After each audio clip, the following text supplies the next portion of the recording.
আসসালামু আলাইকুম প্রিয় দর্শক, অন্য মঞ্চের আলোচনায় আপনাদের সকলকে আমন্ত্রণ জানাচ্ছি।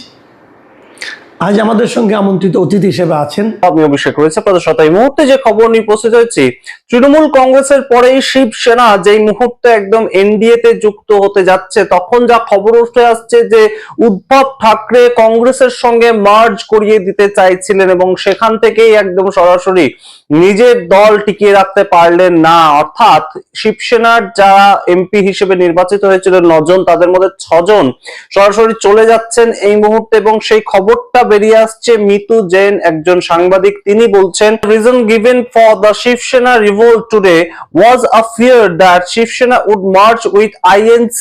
That's the fig leaf that rebels hid behind in the resolution they passed today before jumping ship. অর্থাৎ একদম সরাসরি শিবসেনা কংগ্রেসের সঙ্গে মার্জ করে যাবে, এরকম একটা কথাবার্তা উদ্ধব ঠাকরের সঙ্গে রাহুল গান্ধীর হয়ে গিয়েছিল এবং সেখান থেকেই উদ্ধব ঠাকরের দলটা যাতে রাহুল গান্ধীর সঙ্গে মার্জ করে যেতে না পারে, তার আগেই বিজেপির নজর সেদিকে পড়ে এবং সেখান থেকেই সরাসরি একদম একনাথ শিন্ডে, অপারেশন টাইগার যেটাকে নাম দেওয়া হচ্ছে, রাস্তায় পোস্টার পড়ছে মহারাষ্ট্রে, সেই কাজটা করে ফেললেন একনাথ শিন্ডে। এবং গুরুত্বপূর্ণ প্রেক্ষাপট আরো যে তারা যে রেজলিউশনটা দিয়েছে সেখানে তারা বলছে যে আমরাই আসল উদ্ধব ঠাকরের শিবসেনা। অর্থাৎ যে ভাবুন আপনারা, যে উদ্ধব ঠাকরে যার নাম নিয়ে দলটা তৈরি ইউবিটিএ, এটার মধ্যে উদ্ধব ঠাকরে সেই জায়গার জন্য ইউবিটি এই কথাটা পর্যন্ত আছে।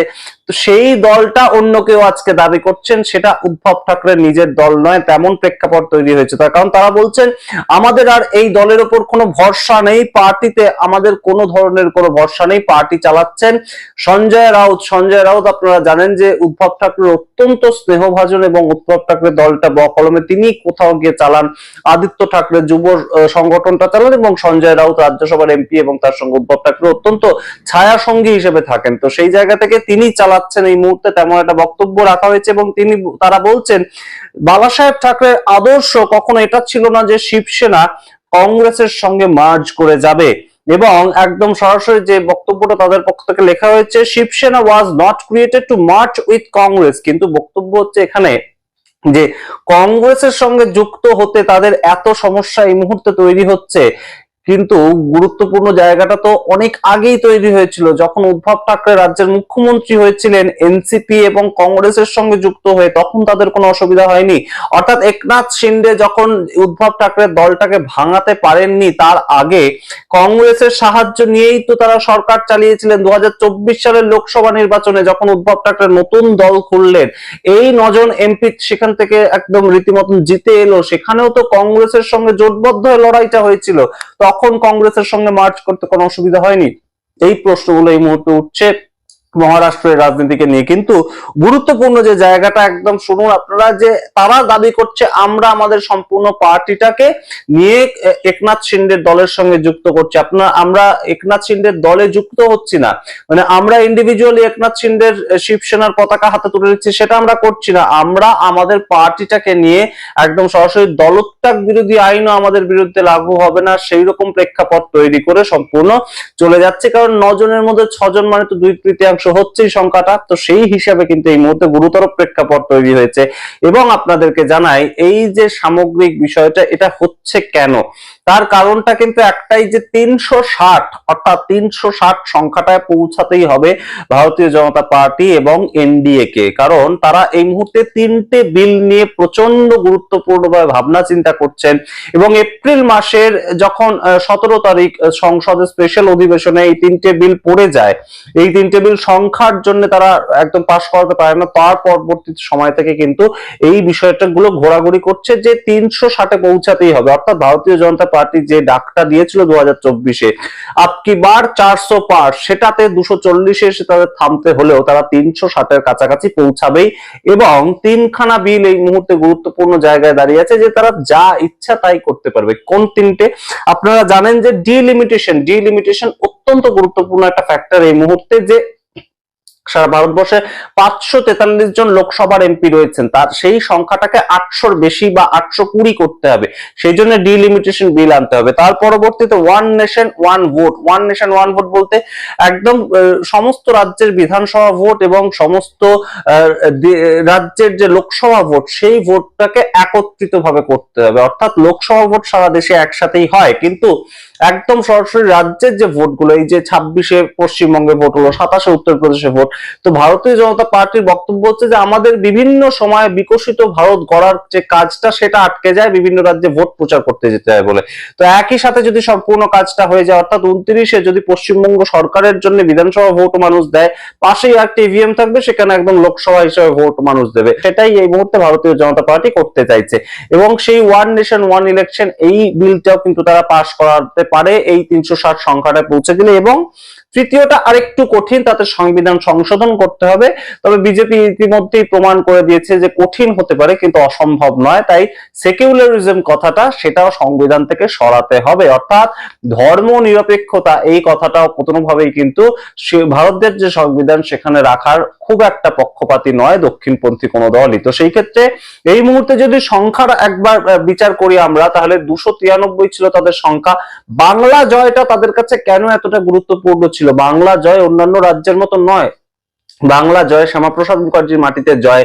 তার মাধ্যমে বিজেপি একটা নিজেদের আলাদা স্ট্রং একটা এনভায়রনমেন্ট তৈরি করতে চেয়েছিল সারা দেশ জুড়ে, এবং সেটাই তারা করতে চাইছে এই মুহূর্তে। যে বাংলায় যেই মাত্র জয় তারা করলো, এক মাসের মধ্যে 20 জন এমপি কে তারা ভাঙিয়ে নিয়ে চলে যেতে সমর্থ হলো, এবং যেই 20 জন এমপি কে ভাঙিয়ে নিয়ে যেতে সমর্থ হলো, একদম সরাসরি বিভিন্ন রাজ্য থেকে কিন্তু এমপিদের একদম ইতিমধ্যেই শোরগোল পড়ে গিয়েছে যে তারাও এনডিএ তে সামিল হবেন। অর্থাৎ কোথাও গিয়ে এই মুহূর্তে অলরেডি কথাবার্তা চলছে যে অখিলেশ যাদবের দল থেকেও কিন্তু 20 জনের বেশি এমপি অলরেডি এনডিএ এর সঙ্গে সংযুক্ত হওয়ার জন্য প্রস্তাব দিচ্ছেন। অর্থাৎ কোথাও 292, তার পরবর্তী সংখ্যাটা বেড়ে হলো 312, এবং তার পরবর্তীতে একদম এনসিপিআই এর পরবর্তীতে এলো কিন্তু একনাথ শিন্ডে সংখ্যাটা 6, এবং তার পরবর্তীতে যেটা আমরা এখনো পর্যন্ত শুনতে পাচ্ছি তাতে কিন্তু 20 জন মতন অখিলেশ যাদবের দল অর্থাৎ সমাজবাদী পার্টি তার থেকে যুক্ত হতে পারেন।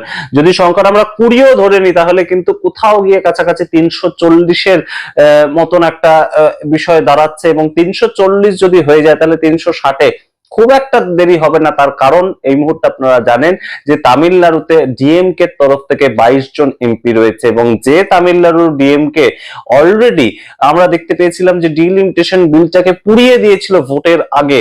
ভোটে হারতেই কিন্তু তামিলনাড়ু ডিএমকে একদম কংগ্রেসের উপর প্রচন্ড ক্ষেপে গিয়েছে, এবং তারা বলছে যে যদি দেশের স্বার্থে ডিলিমিটেশন বিল আনা হয় তাহলে আমরা সাপোর্ট দিতে রাজি আছি। অর্থাৎ তারা ডিএমকে তে একদম মিশে যাবেন এনডিএ তে, ডিএমকে 22 জন, তেমন হবে না হয়তো বিষয়টা, কিন্তু কিছু কিছু বিলের ক্ষেত্রে তারা সাপোর্ট দেবেন। অর্থাৎ বকলমে বলতে চাওয়া যে যা করবে করুক বিজেপি, আমরা সাপোর্ট দিব, কারণ কংগ্রেস আমাদেরকে তামিলনাড়ুতে বিট্রে করে সরকার তৈরি করতে সাহায্য করেছে টিভিকে কে। এই হচ্ছে তাদের সামগ্রিক প্রেক্ষাপট। তাই জন্য 362 সংখ্যাটা অর্থাৎ 2/3 সংখ্যায় পৌঁছানোটা এই মুহূর্তে বিজেপির কাছে আদপেই কোনো বিষয় নয়। তার জন্য যা করণীয় করতে হবে। এবং সঞ্জয় রাউত যে কথাটা বলেছেন, এক একজন এমপি নাকি 50 কোটি করে টাকা পেয়েছেন শুধুমাত্র সাপোর্টটা ইন্ডিয়া অ্যালায়েন্স থেকে এনডিএ অ্যালায়েন্স তাদের দিকে পৌঁছে দেওয়ার জন্য। সুতরাং এই যদি আমাদের দেশের এই মুহূর্তে ভারতবর্ষে গণতান্ত্রিক ব্যবস্থা হয়, গণতান্ত্রিক পরিকাঠামো হয়, তাহলে অবশ্যই বিরোধিতা করবেটাকে, বিরোধিতা করার মতন কে ঋজুভাবে দাঁড়িয়ে থাকতে পারবেন, এই প্রশ্নই তো বারংবার ওঠে। এবং সাধারণ ভোটার, সাধারণ মানুষ, আপনি আমি সবসময় একটাই প্রশ্ন করি যে আমরা কাকে ভোটটা দিচ্ছি, আমরা কোথায় ভোটটা দিচ্ছি, এবং যাদেরকে ভোট দিলাম, যাদের বিরুদ্ধে ভোট দিলাম, তারা তো সবাই মিলেমিশে এক হয়ে গেল। বোকা শুধুমাত্র আপনি আর আমি হলাম নাকি? এই প্রশ্ন রাখলাম, আপনারা আপনাদের মতামত কমেন্ট বক্সে কমেন্ট করবেন। অবশ্যই প্রাথমিকভাবে তৃণমূল কংগ্রেস, তার পরবর্তীতে শিবসেনা, তার পরবর্তীতে অখিলেশ যাদবের সমাজবাদী পার্টি, এবং তার পরবর্তীতে ডিএমকে। এই অপারেশনটা কমপ্লিট হয়ে গেলে এই মুহূর্তে বিজেপি যা ইচ্ছা তাই বিল নিয়ে আসতে পারবে এবং সেগুলোকে পাশ করিয়ে দিতে পারবে, এবং সেগুলো নিয়ে আলোচনা করা ছাড়া আমাদের আর বিশেষ কিছুই করার থাকবে না। আপনারা সামগ্রিক রিপোর্টের ভিত্তিতে কি মনে করেন অবশ্যই কমেন্ট বক্সে কমেন্ট করুন। দেখতে সুপ্রিয় দর্শক, সাজ্জাদ কাদেরের প্রীতি নিন, শুভেচ্ছা নিন। আবারও এই মুহূর্তে আপনাদের সামনে কথা বলতে এসেছি মোদি ট্রাম্প বৈঠক প্রসঙ্গে। ট্রাম্পের কিলার বনাম মোদির সতর্ক চাল। ভারত আমেরিকা সম্পর্কে হঠাৎ কেন এত টেনশন? গতকাল থেকে মোদি ট্রাম্পের বৈঠক নিয়ে বেশ চর্চা হচ্ছে পৃথিবীব্যাপী, কিন্তু প্রশ্ন আসছে যে ভারত কি, ট্রাম্প যতই বলুন না কেন আমরা খুব শীঘ্রই বাণিজ্য চুক্তি করতে যেতে চাচ্ছি, কিন্তু ভারত কি ট্রাম্পকে বিশ্বাস করছেন না? ভারত কি একটু সতর্ক অবস্থায় চলছে? এর প্রধানতম কারণ হচ্ছে ডোনাল্ড ট্রাম্প।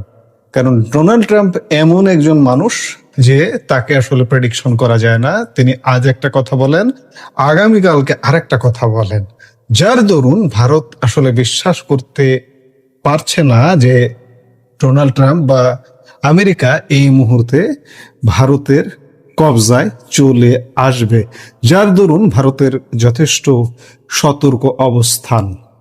কারণ ডোনাল্ড ট্রাম্প গত 1 বছরের বেশি সময়ে যাবত ভারতকে নানাভাবে ঝুলিয়ে রেখেছে, বিশেষ করে বাণিজ্য চুক্তি ইস্যুতে, যার দরুন ভারতের সতর্ক অবস্থান জিয়ে রাখতে হচ্ছে। ডোনাল্ড ট্রাম্পের গতকাল বৈঠকের মুখের ভাষা দিয়ে আমরা বলতে চাই যে তিনি দেখতে দেবদূতের মতো বা শান্ত হতে পারেন, কিন্তু বাস্তবে তিনি একজন কিলারের মতোই শক্ত বা ভয়ঙ্কর নেগোশিয়েটর। G7 সামিটের মঞ্চে দাঁড়িয়ে ভারতের প্রধানমন্ত্রী নরেন্দ্র মোদীকে ঠিক এই ভাষাতে বর্ণনা করলেন মার্কিন প্রেসিডেন্ট ডোনাল্ড ট্রাম্প। হ্যাঁ, শুনতে অবাক লাগলেও 2026 সালের জুনে এসে ট্রাম্প মোদির এই প্রথম মুখোমুখি বৈঠক পুরো বিশ্ব জুড়ে হইচই ফেলে দিয়েছে। কিন্তু একটু থামুন, ট্রাম্প যখন ক্যামেরার সামনে মোদিকে প্রশংসায় ভাসাচ্ছেন, বন্ধু বলে বুকে টেনে নিচ্ছেন, তখন মোদির বডি ল্যাঙ্গুয়েজ বা অভিব্যক্তি কেমন ছিল জানেন?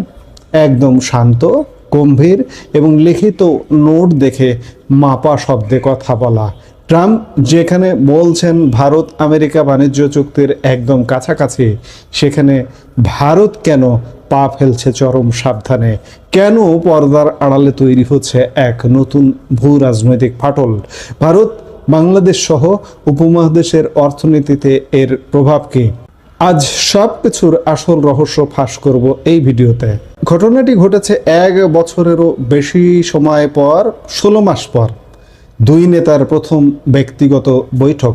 ডোনাল্ড ট্রাম্প স্বভাবসুলভ ভঙ্গিতে নরেন্দ্র মোদীকে একজন অত্যন্ত চতুর ও দক্ষ ট্রেড নেগোশিয়েটর বা বাণিজ্য আলোচনাকারী হিসেবে উল্লেখ করেন। তিনি বলেন, মোদি দেখতে শান্ত হলেও নিজের দেশের স্বার্থ আদায়ে বিন্দুমাত্র ছাড় দেন না, কিন্তু এর বিপরীতে মোদির অবস্থান ছিল চমকে দেওয়ার মতো। অতীতে ট্রাম্পকে প্রকাশ্যে বন্ধু বলে সম্বোধন করা মোদি এবার কিন্তু মার্কিন প্রেসিডেন্টকে সরাসরি বন্ধু বলা থেকে বিরত থাকলেন। এমনকি আগের দিন G7 বৈঠকেও কিন্তু বিশেষ করে নাবিকদের হত্যাকাণ্ড নিয়ে বিশ্ব নেতাদের সামনে ট্রাম্পকে এক প্রকার তোপ দাগিয়েছেন মোদি। এবং মোদি ট্রাম্প বৈঠকেও নরেন্দ্র মোদি লিখিত বক্তব্য পড়লেন, যেখানে মধ্যপ্রাচ্যে শান্তি ফেরানোর জন্য ট্রাম্পকে ধন্যবাদ জানানো হলেও পুরো বক্তব্যে এক ধরনের কূটনৈতিক দূরত্ব বা সংযম স্পষ্ট ফুটে উঠেছিল। কিন্তু কেন এই সাবধানতা? কূটনৈতিক বিশ্লেষকরা বলছেন, দিল্লির এই নতুন সাবধানতার পেছনে রয়েছে গত 18 মাসের চরম তিক্ত অভিজ্ঞতা। আমি শুরুতেই যেটি বলছিলাম, ওয়াশিংটনের শীর্ষ think tank Carnegie এন্ডাউনমেন্ট for international পিসের দক্ষিণ এশিয়া প্রোগ্রামের পরিচালক মিলান বৈষ্ণব সরাসরি বলেছেন, গত 1.5 বছর ভারতের জন্য একটি ওয়েক আপ কল বা সতর্ক বার্তা ছিল। ভারত বুঝতে পেরেছে নিজেদের সব ডিম আমেরিকার রূপালী ঝুড়িতে রাখা কতটা ঝুঁকিপূর্ণ। আমেরিকা ভারতের উপর বিপুল শুল্ক বসিয়েছে, রাশিয়া থেকে তেল কেনা নিয়ে চাপ সৃষ্টি করেছে, এমনকি মধ্যপ্রাচ্য ও ইরান যুদ্ধকে কেন্দ্র করে ভারতের বাণিজ্য রুটে অস্থিরতা তৈরি হয়েছে।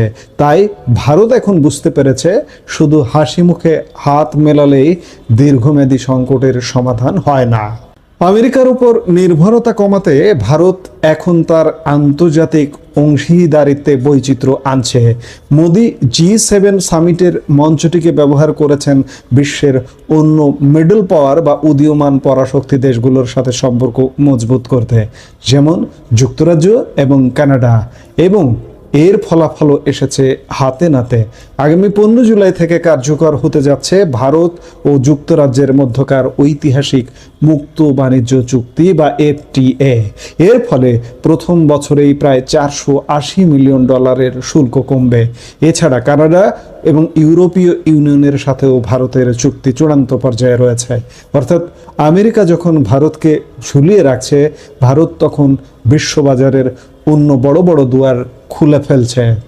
যদিও ট্রাম্প দাবি করেছেন যে ভারত যুক্তরাষ্ট্র বাণিজ্য চুক্তি খুব কাছাকাছি, কিন্তু আটলান্টিক কাউন্সিলের সিনিয়র ফেলো মাইকেল কুগেলম্যান সহ অন্য বিশেষজ্ঞরা একে সন্দেহের চোখে দেখছেন। মাসের পর মাস ধরে বলা হচ্ছে চুক্তি হবে, কিন্তু বাস্তবে তা হচ্ছে না। আমেরিকার বাণিজ্য প্রতিনিধি জেমিসন গ্রিয়ার আগামী সপ্তাহে ভারত সফরে আসছেন ঠিকই, কিন্তু ভারতের কর্মকর্তারা স্পষ্ট করে দিয়েছেন যে আমেরিকার চলমান সেকশন 301 শুল্ক তদন্ত শেষ না হওয়া পর্যন্ত এই চুক্তি হওয়ার সম্ভাবনা কম। এর চেয়েও বড় ধাক্কা লেগেছে ভূ রাজনীতিতে। ট্রাম্প প্রশাসন যেভাবে পুনরায় পাকিস্তানের সাথে হাত মিলিয়েছে তা নয়াদিল্লিকে বেশ অস্বস্তিতে ফেলেছে। ট্রাম্প দাবি করেছেন গত বছর ভারত ও পাকিস্তানের মধ্যকার 4 দিনের সামরিক সংঘর্ষ থামাতে তিনি ভূমিকা রেখেছিলেন, যা ভারত সরাসরি প্রত্যাখ্যান করেছে। শুধু তাই নয়, ইরান আমেরিকা শান্তি চুক্তির মধ্যস্থতার জন্য ট্রাম্প এখন পাকিস্তানের সেনাপ্রধান আসিম মুনিরের উপর ভরসা করছেন এবং চুক্তিটি স্বাক্ষর হয়ে গেছে। মূল কৃতিত্ব আসিম মুনিরের উপরে চলে গেছে। আমেরিকার এই পাকিস্তান প্রীতি ভারতের একদমই পছন্দ হয়নি। অস্থিরতার আগুনে ঘি ঢেলেছে সাম্প্রতিক এক মর্মান্তিক ঘটনা। ওমান উপসাগরে ইরানের ওপর মার্কিন অবরোধ চলাকালীন যুক্তরাষ্ট্রের হামলায় ভারতের 3 জন নাবিক নিহত হন। মোদি এই ইস্যুতে ট্রাম্পকে ভারতীয় নাবিকদের নিরাপত্তা নিশ্চিত করার দাবি জানালেও ট্রাম্প এই প্রাণহানির ঘটনায় দুঃখ প্রকাশ করা থেকে বিরত ছিলেন। এরই মধ্যে মার্কিন প্রতিরক্ষা দপ্তর পেন্টাগন আরেকটি বড় চাল চেলেছে। তারা তাদের বিখ্যাত ইন্দো প্যাসিফিক কমান্ড এর নাম পরিবর্তন করে আবার পুরনো প্যাসিফিক কমান্ড রাখার ঘোষণা দিয়েছে। এই ইন্দো শব্দটা বাদ দেওয়া অত্যন্ত তাৎপর্যপূর্ণ, কারণ এর মাধ্যমে এশিয়া অঞ্চলে চীনের বিরুদ্ধে ভারতকে আমেরিকার যে কৌশলগত প্রধান অংশীদার মনে করা হতো, সেই গুরুত্ব কি কমতে চলেছে? এই প্রশ্ন এখন বড় হয়ে দেখা দিয়েছে। অন্যদিকে রাশিয়ার তেল কেনার ওপর ট্রাম্পের 50% শুল্ক আরোপের হুমকিও ভারতের জন্য বড় চিন্তার কারণ। সার্বিক বিষয় বিশ্লেষণ করে এটি পরিষ্কার, ভারত এখন নিজের পায়ে দাঁড়িয়ে নিজের মতো করে চলতে চাইছে, তাদের বাণিজ্য প্রসারিত করতে চাইছে। ইউরোপের সাথে বিভিন্ন অন্যান্য যে উৎসগুলো আছে সেই সব জায়গায় ভারত কিন্তু ইতিমধ্যে তাদের বাণিজ্য প্রসার করেছে। আর একটি কথা এই ভিডিওর শেষ দিকে বলতেই হয় যে এই যে আমাদের বাংলাদেশ প্রসঙ্গ, মার্কিন যুক্তরাষ্ট্র ভারত, আমি বারবার বলি যে মার্কিন যুক্তরাষ্ট্র যদি ভারতের কবজায় না আসে আমাদের বাংলাদেশের সমস্যার সমাধান হবে না। এই জায়গাতেও ভারত বলতে পারেন যে খানিকটা নিজে নিজে রিস্ক নেওয়া শুরু করতে যাচ্ছে বা রিস্ক নিচ্ছে। ভারত তাদের নিরাপত্তা, আঞ্চলিক অখণ্ডতার স্বার্থে বাংলাদেশে এমন কোনো শক্তির উত্থান হোক, এটি ভারত কোনোভাবেই হতে দেবে না। মার্কিন যুক্তরাষ্ট্র যদি ভারতের সাথে নাও থাকে তবুও এটি হতে দেবে না। এখানে চীন, পাকিস্তান, তুরস্কের তৎপরতায় বিশেষ করে ভারতের কৌশলগত অঞ্চল 7 সিস্টার্সের নিরাপত্তা হুমকিতে ফেলুক, এটি ভারত চাইবে না। যার দরুন ভারত তাদের বান্ধব, তাদের উপযোগী, তাদের বন্ধু প্রতিম সরকার আজ হোক 2 দিন পরে হোক প্রতিষ্ঠা করবেই। অবস্থাটা কিন্তু এমন দাঁড়িয়েছে, কারণ বর্তমানে যে বাংলাদেশে সরকার আছে এই সরকারের সাথে আমি আগেও বলেছি, আজকেও বলেছি, আগের ভিডিওতেও বলেছি, ইতিমধ্যে তার কেটে গেছে এই সরকারের সাথে। কাজেই কি ঘটতে যাচ্ছে বুঝে নিতে হবে। এখন আমরা প্রশ্ন করতেই পারি যে তবে কি ভারত আমেরিকা সম্পর্ক ভেঙেই যাবে? না, বিশেষজ্ঞরা তা মনে করেন না। অবজারভার রিসার্চ ফাউন্ডেশনের স্ট্র্যাটেজিক স্টাডিজের ডেপুটি ডিরেক্টর বিবেক মিশ্র মনে করিয়ে দিয়েছেন, গত 25 বছর ধরে এই দুই দেশের সম্পর্কে যে বিপুল বিনিয়োগ হয়েছে তা ট্রাম্প প্রশাসন চাইলে এক ফুৎকারে উড়িয়ে দিতে পারবে না। ভারতের বিশাল বাজার এবং প্রযুক্তিগত ও সামরিক ক্ষেত্রে আমেরিকার সহযোগিতা দুটি দেশেরই একে অপরকে প্রয়োজন। আমি আজকে আরেক ভিডিওতে বলেছি যে মে মাস পর্যন্ত এই ট্রাম্প প্রশাসন ক্ষমতায় এসে ভারতের বাজারে আমেরিকা পণ্যের বাজার প্রায় 54% বেড়ে গেছে। কাজে ডোনাল্ড ট্রাম্প চাইলেও ভারতকে এক ফুৎকারে উড়িয়ে দিতে পারবে না। তার সামরিক কমান্ডের নাম যতই চেঞ্জ করুক, ইন্দো প্যাসিফিকের জায়গায় প্যাসিফিক দিক না কেন, তবুও মার্কিন যুক্তরাষ্ট্রের ভারতকে প্রয়োজন হবে। তবে ভারতের বার্তা স্পষ্ট, তারা আর আমেরিকার শর্তে অন্ধভাবে চলবে না। নিজেদের অর্থনীতি ও সার্বভৌমত্ব রক্ষায় ভারত এখন অনেক বেশি বাস্তববাদী ও সতর্ক। সার্বভৌমত্বের সাথে কিন্তু বাংলাদেশও জড়িত আছে। কাজেই খানিক আগে যে বললাম যে ভারত এখন নিজে নিজে রিস্ক নেবার পথেই হাঁটবে তাদের নিরাপত্তার স্বার্থে, বাংলাদেশ বিষয়েও তারা চিন্তাভাবনা ইতিমধ্যেই করছে। এখন দেখার বিষয় যে সামনে ঘটনাগুলো কিভাবে ঘটে, আমরা নিশ্চয়ই দেখব।